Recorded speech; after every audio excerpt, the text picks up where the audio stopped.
Hello and welcome to Flashback, a look at stories from years gone by. Kitimat, equating to the Snow Valley according to the Haisla Nation, averaging north of 300 centimeters of snow a year. There's a reason why they call it that. But in 1990, the snow in Kitimat was a real problem. Where was it going to go? How should it be removed? And when will it ever stop falling?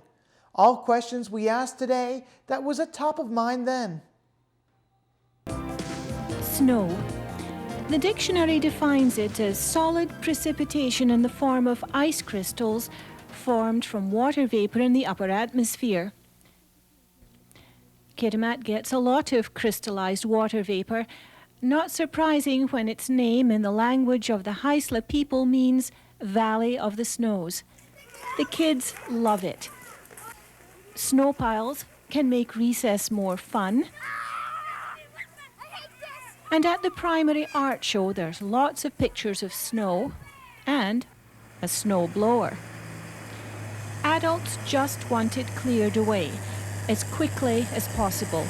So when 1 inch of snow has fallen and it's still coming down, the snow clearing crews swing into action.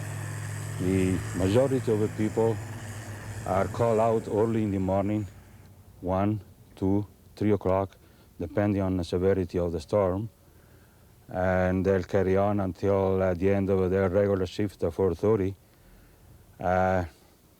The other group, if it should be necessary, carries on for the rest of the evening, or will be called out during the evening, depending when the snowstorm starts. Last winter, when the total accumulation was less than what fell up to mid-February this year, it cost $850,000 to keep the town moving. And move it must, with the aluminum smelter, the pulp mill and the petrochemical plant all operating continuously. One of the biggest problems the snow crews face is not what falls, but what's put out in the streets.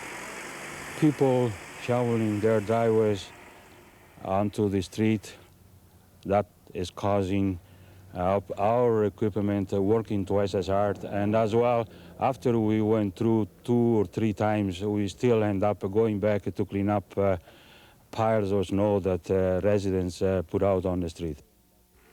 Statistics show there's less snow than there used to be.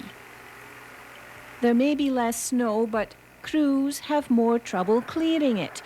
After 32 years with the municipality, Bernardi knows the reason. It's the invention of that great homeowner's helper, the snow scoop. Well, we were fortunate in those days, so we didn't have scoops.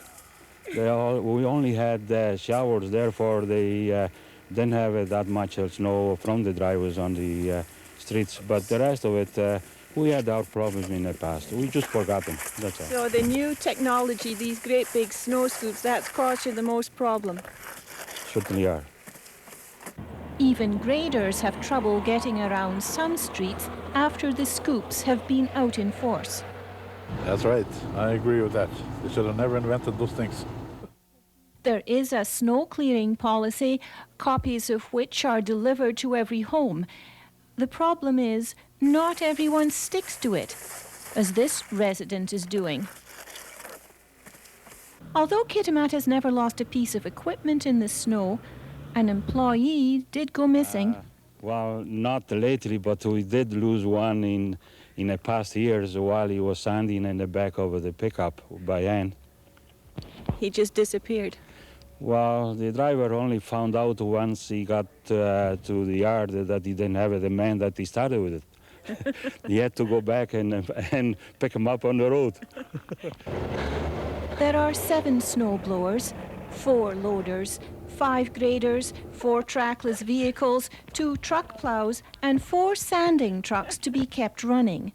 And the mechanics work 16 to 18 hours a day during snowstorms to keep them all going.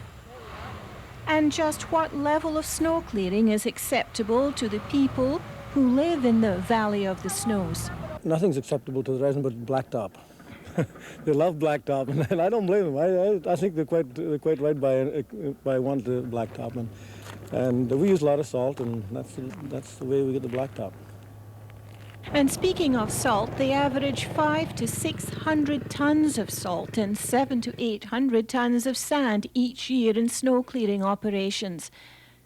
Newcomers have been known to get a bit nervous, but long-time residents remember one of the bad years, the winter of 71-72, when 1,066 centimetres, that's more than 34 feet, fell on the town.